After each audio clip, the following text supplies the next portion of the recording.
ये भीड़ को देखकर एक बात यकीनन दावे के साथ कह सकता हूं कि सिर्फ ये कार्यक्रम, ये प्रोग्राम यहां पर मौजूद लोग भी नहीं देख रहे, बल्कि दिल्ली में बैठकर मोदी साहब भी देख रहे हैं। पटना में बैठकर नीतीश बाबू भी देख रहे हैं, तेजस्वी भी देख रहा है और राहुल बाबा भी सोच रहा है ये अवैसी ने ऐसा क्या जादू कर दिया बिहार के ऊपर कि पूरी आवाम बस कह रही है पतंग पतंग पतंग पतंग पतंग। सही है ना? बिहार की आवाम क्या कह रही है? पतंग पतंग पतंग पतंग पतंग पतंग पतंग पतंग पतंग पतंग। इतनी सारी माएँ और बहनों को देखकर मैं एक बात यकीन के साथ कह सकता हूं, इजहार अस्फी साहब बहुत खुशनसीब है आप कि अल्हम्दुलिल्लाह इतनी माओ और बहनों की दुआएं आपके साथ है, इतने बुजुर्गों की दुआएं आपके साथ है। दोस्तों, पिछले कई दिनों से असदुद्दीन अवैसी साहब और असद भाई को चाहने वाले हमारे जैसे दीवाने बिहार के सीमांचल के इन इलाकों के अंदर हम गली गली, मोहल्ले, बस्तियों में जाकर लोगों से वोटों के साथ इत्तेहाद की भीख मांग रहे। हमने पिछले 2 हफ्तों के अंदर न जाने कितनी ऐसी सभाएं देखी। पहले दिन जब आए थे तो हमें यह पता नहीं था कि हमें पब्लिक की तरफ से कैसा रिस्पांस मिलेगा, लेकिन जैसे जैसे दिन बीतते गए, आज 15 दिन हो गए, आज शाम 5 बजे हम आपको अलविदा कह के अपने अपने गांव, अपने अपने शहर चले जाएंगे। लेकिन एक खुशी के साथ जाएंगे कि इस बार बिहार की फिजा के अंदर, बिहार की फिजाओं में हमें क्या दिख रहा है? पतंग पतंग पतंग पतंग पतंग पतंग पतंग पतंग पतंग। इन 15 दिनों के अंदर मेरे भाइयों, हमने बहुत कुछ देखा, बहुत कुछ सीखा। आप लोगों के साथ एक रिश्ता हमने बनाए हैं। चुनाव आएंगे, चुनाव जाएंगे, लेकिन यकीन मानिए कोचा धामन की इस मोहब्बत भरी आवाम को हम जिंदगी भर भूल नहीं पाएंगे मेरे भाइयों। इन जलसों को जब हम देखते हैं तो मुझे यकीन नहीं होता है कि जिस जमात के बारे में यह कहा जाता था कि ये सिर्फ हैदराबाद के उतनी महदूद एक जमात है, इनका बाहर क्या है। कई सारी राजनीतिक पार्टियां कहती थी कि बाहर इन्हें कौन पहचानता है, असदुद्दीन अवैसी सिर्फ हैदराबाद तक महदूद है। तो वो तमाम लोग जो ये सवाल करते थे कि हैदराबाद के बाहर मजलिस को कौन जानता है, तो आंखें खोलो और देखो कि कौन जानता है। दोस्तों, जब हम यहां पर आए तो हमें सबसे ज्यादा इस बात की फिक्र थी कि आवाम हमारा लहजा समझेगी क्या।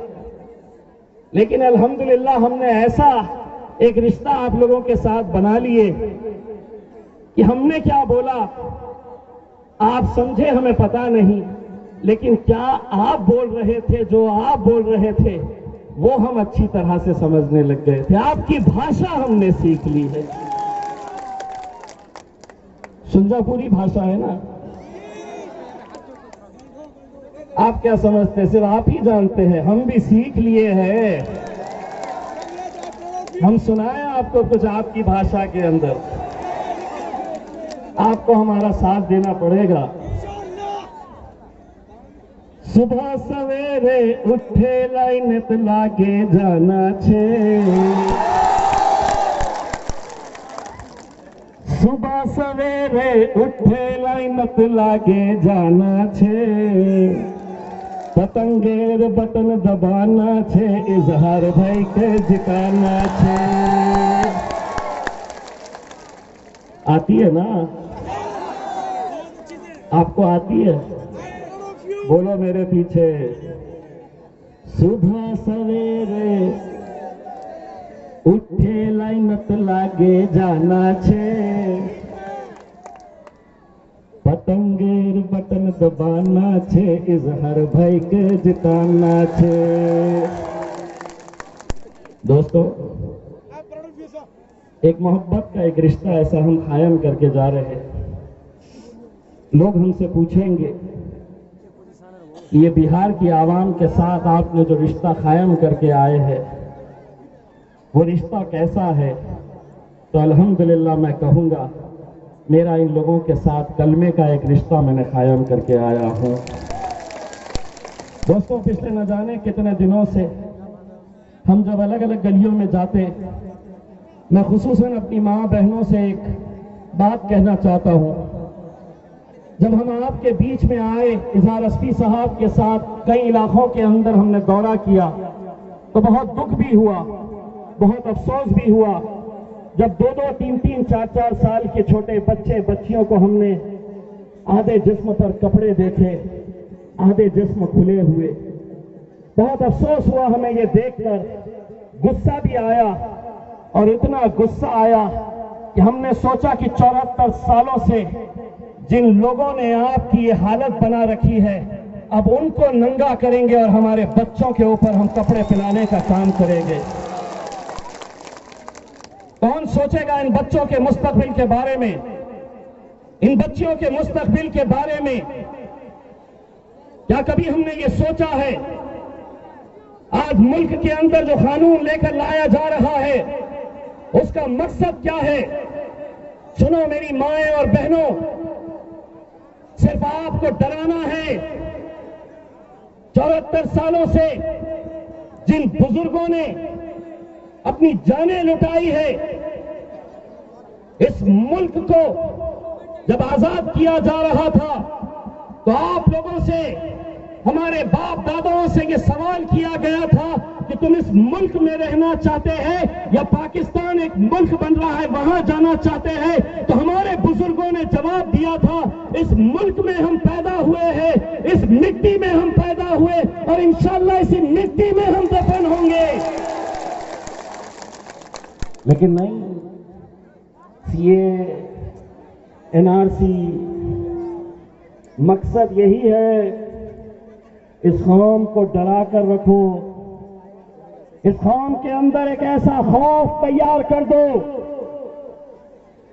इतना डरा दो इन्हें कि जब हम कहेंगे तुमको उठो तो तुमको उठना पड़ेगा, बैठो तो बैठना पड़ेगा। हम 74 सालों से यही तो करते आए हैं, लेकिन अब मजलिस आई है, हम बोलेंगे, तुम्हारे बाप को भी सुनना पड़ेगा। तुम्हारे बाप को भी मत दो मोदी, सुन लो। अगर तुम समझते हैं कि ये कानून लेकर आएंगे और हमको डराएंगे, मेरी माँओं और बहनों, आपके लिए एक बात कहता हूं, हम डरते हैं, ये कौम डरती है, लेकिन इंशाअल्लाह कभी वो दिन नहीं आएगा कि जब हम मोदी तुझसे डरेंगे। हम अपने रब से डरते हैं, हम अपने अल्लाह से डरते हैं। अरे तुम्हारी क्या औकात? बड़ी बड़ी हुकूमतें आई, बड़े बड़े सल्तनत पलट गए, तुम वजीर आजम बनने से पहले क्या करते थे? क्या बेचते थे? आवाम ने जब सर पर बिठाई तो वजीर आजम बना दिए। अब लाओ एनआरसी, लाओ सीए, कोचा धामन के किसी गली के अंदर दोबारा तुम्हारे हाथ में थमा देगी आवाम यही, और फिर बोलते फिरना चाय चाय चाय चाय चाय चाय चाय। एक नेता ने कहा अगर हमारी सरकार आ गई तो 10 लाख नौकरियां देंगे, बिहार के नौजवानों को 10 लाख नौकरियां देंगे। तो दूसरे ने कहा मैं 19 लाख नौकरियां दूंगा। अपन 2 को देंगे नौकरियां गारंटी के साथ। 2024 के बाद एक की नौकरी पक्की।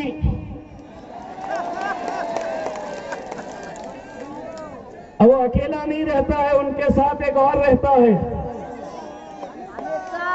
उसको हैदराबाद की हमारी एक बहन ने बोली थी, ये मुरमुरे का थैला कौन है? कौन है? कौन है? मैंने बोला नहीं तो केस मुझ पे बनता नहीं। पुलिस वालों, बाबा जी का ठुल्लू लो। ये बहुत हमसे परेशान हो गए, बहुत परेशान हो गए। बोले ये अकेले अवैसी था पार्लियामेंट के अंदर, हमारी नाक में दम करके रखा था। अब तुम भी आ गए और तुम भी बोलेंगे। मैं बोला मैं भी बोलूंगा और इंशाल्लाह आगे और भी बहुत आएंगे आएंगे आएंगे आएंगे। कब तक हम खामोश बैठे रहेंगे और सुनते रहेंगे?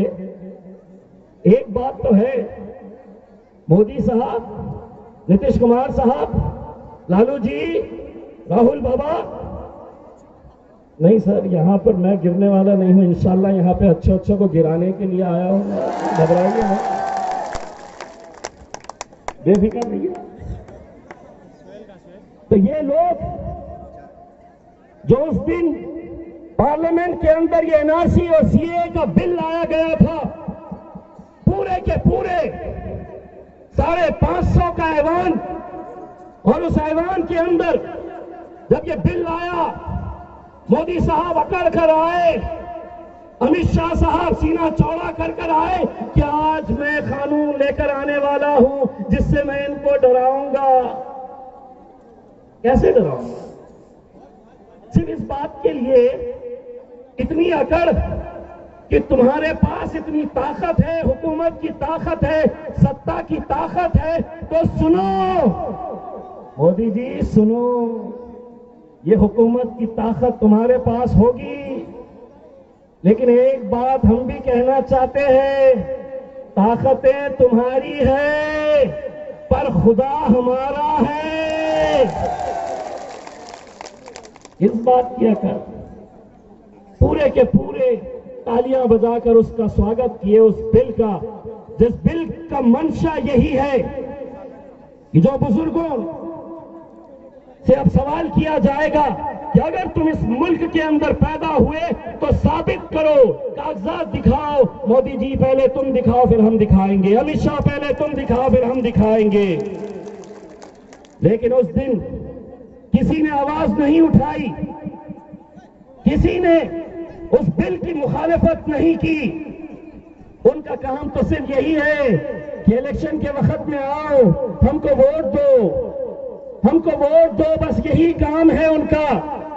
लेकिन जब तुम्हारे खिलाफ उस ऐवान के अंदर कानून लाया गया तो किसी ने आवाज नहीं उठाई।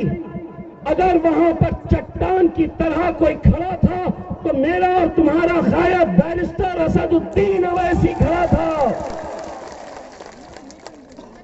और सिर्फ मुखालिफत नहीं की। भाई साहब बैठ जाइए, बैठ जाइए, थोड़ी धूप है, गर्मी से होता है।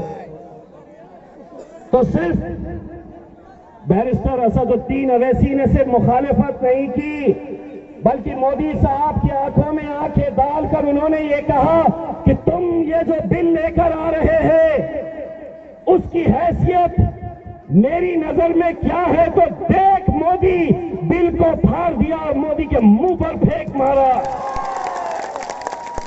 कहां थे लालू जी के सांसद? जेडीयू के सांसद भी बैठे थे, कांग्रेस वाले भी बैठे थे। मैं आप लोगों से ये कहता हूं इजहार एसपी साहब हमारे उम्मीदवार हैं। जो भी दूसरी पार्टी का नेता तुमसे वोट मांगने के लिए आएगा तो उससे एक सवाल करना, जिस दिन पार्लियामेंट के अंदर ये बिल लाया गया था मुसलमानों को परेशान करने के लिए, तो तू क्यों खामोश था, तेरी पार्टी क्यों खामोश थी? अब मैं मजलिस के साथ जाऊंगा क्योंकि मेरा शेर वहां पर लड़ रहा था। भाइयों, इतने सालों से हम बट रहे हैं, हमें बांट दिया जा रहा है। कितने अफसोस की बात है कि 2 दिन पहले राहुल गांधी की एक सभा हुई। सुनो नौजवानों,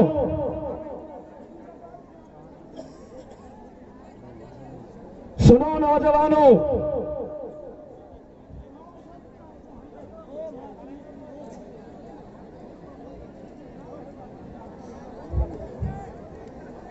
मैं आपको एक बात कहना चाहता हूं। 2 दिन पहले एक सभा हुई जिसके अंदर राहुल गांधी मौजूद थे और राहुल गांधी की मौजूदगी के अंदर कांग्रेस के एक उम्मीदवार ने अपने भाषण के अंदर यह कहा कि हैदराबाद से आए हुए असदुद्दीन अवैसी के हम हाथ पैर तोड़ देंगे और उसको वापस हैदराबाद भेज देंगे।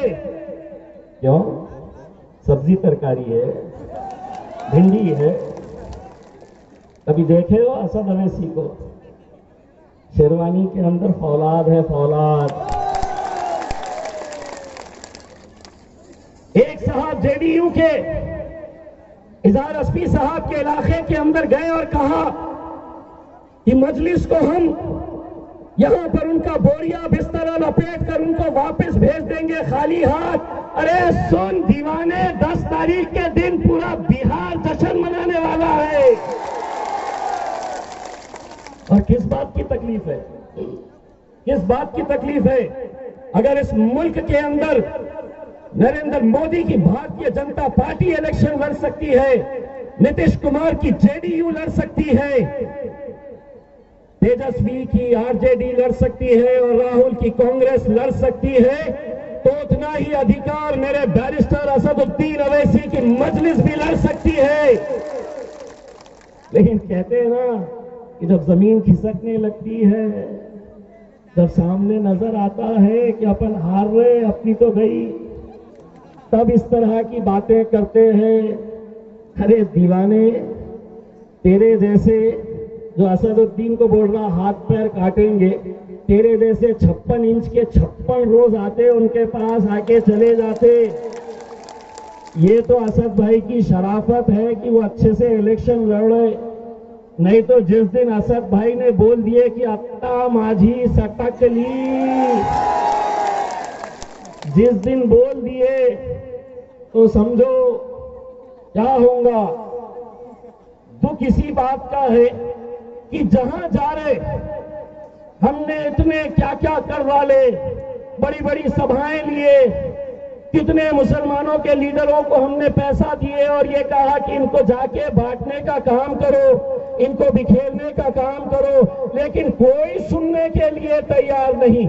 जहां जा रहे लोग बोल रहे पतंग पतंग पतंग पतंग पतंग पतंग पतंग पतंग पतंग पतंग। बस इसी बात की तकलीफ हो रही है। और भाइयों,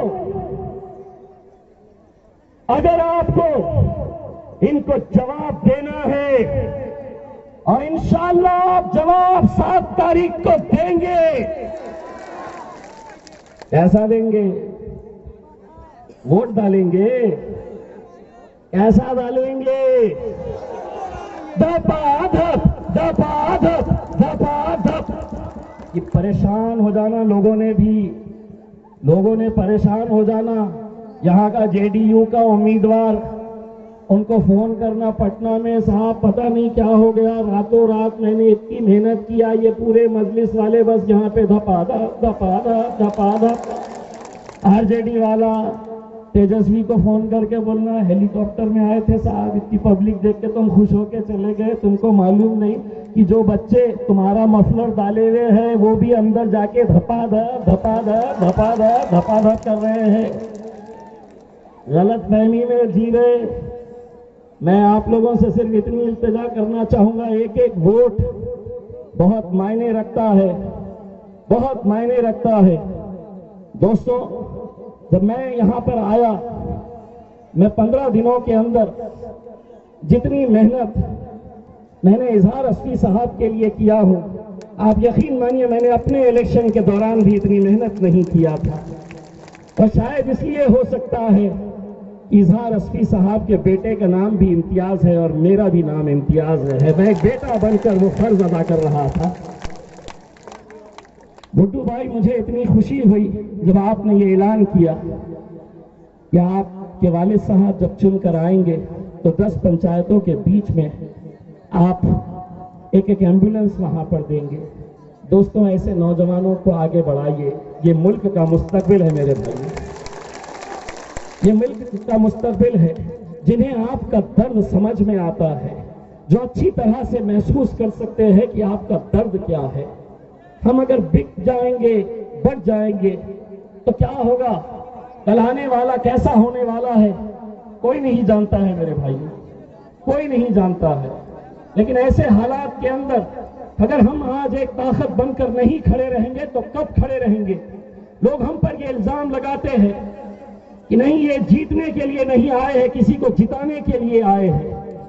दोस्तों, जब मैं औरंगाबाद शहर से सांसद के लिए इलेक्शन में खड़ा था तो कांग्रेस के बड़े बड़े दिग्गज नेता आते थे और यही कहते थे कि ये इम्तियाज जलील जो खड़ा है ये जीतने के लिए नहीं खड़ा है, बल्कि भारतीय जनता पार्टी को या किसी और को जिताने के लिए खड़ा है। मेरे शहर में 20 सालों से शिवसेना का सांसद जीत कर आता था, लेकिन 20 सालों के बाद जब हमने इलेक्शन लड़ने का फैसला किया तो कांग्रेस ने हम पर यह इल्जाम लगाया कि ये जीतने के लिए नहीं आए हैं, ये जिताने के लिए आए हैं। हमने अपनी आवाम से कहा था कि जवाब मत दो किसी को भी, इलेक्शन के दिन जवाब देना। और इलेक्शन के दिन हमने आवाम से कहा कि नौजवानों, एक धक्का लगाओ तो सही। ऐसा धक्का लगाए 20 साल के बाद शिवसेना को उनके घर में गाड़ के हरा झंडा हमारा मजलिस का लहराए। अल्हम्दुलिल्लाह, ये है इत्तेहाद की ताकत। अगर उस ताकत को अगर हम नहीं समझेंगे तो शायद बहुत देर हो चुकी होगी। आज मुल्क की फिजा के अंदर कैसा माहौल है आप अच्छी तरह से जानते हैं। यहां पर खड़े हुए मेरे एक हिंदू भाई से मैं ये कहना चाहता हूं, जिनके माथे के ऊपर तिलक है और जिनकी मैं इज्जत करता हूं, आज मुल्क के हालात ऐसे हो गए हैं। कोई कहता है इस मुल्क में अब हिंदू परेशान है, कोई कहता है कि मुसलमान इस मुल्क में खतरे में है। मेरे भाइयों, मजहब और चश्मा उतार कर देखो, धर्म का चश्मा उतार कर देखो। मोदी, तेरे राज में तो अब सारा हिंदुस्तान खतरे में नजर आ रहा है और उस हिंदुस्तान को हमको बचाना है मेरे भाइयों, उस हिंदुस्तान को हमको बचाना है। थोड़ी ही देर के बाद इंशाअल्लाह वो आएंगे जिनको देखने के लिए मोदी जी बैठे हुए। आज क्या बोलेगा, आज क्या बोलेगा?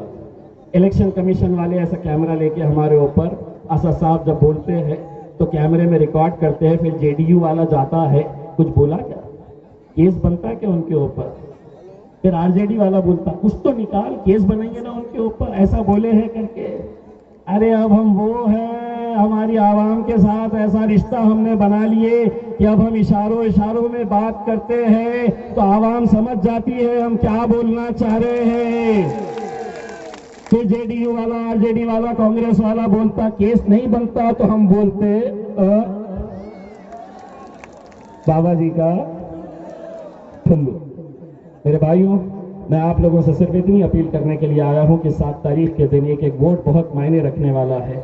यहां से हम चले जाएंगे, 10 तारीख के दिन जब नतीजे आएंगे तो गुड्डू भाई जब मुझे, या इफ्तिखार भाई जिन्होंने इतनी मेहनत की है, मुझे मालूम नहीं कि 10 तारीख के दिन जब नतीजे आएंगे और ये खबर आएगी कि मजलिस इत्तेहादुल मुस्लिमीन ने यहाँ पर कामयाबी हासिल कर ली, तो वहां पर बैठे महाराष्ट्र के अंदर इम्तियाज जलील का भी सीना चौड़ा होना चाहिए और मैं भी फख्र से ये कहना चाहिए, मैं भी वहां पर ये फख्र से कहना चाहिए कि आज इज़हार आसफी साहब के सर के ऊपर जो जीत का सहरा है उसमें मेरा भी एक छोटा सा फूल लगा है, क्योंकि मैं भी यहाँ पर गया था लोगों के बीच में वोटों की भीख मांगने के लिए, इत्तेहाद की भीख मांगने के लिए।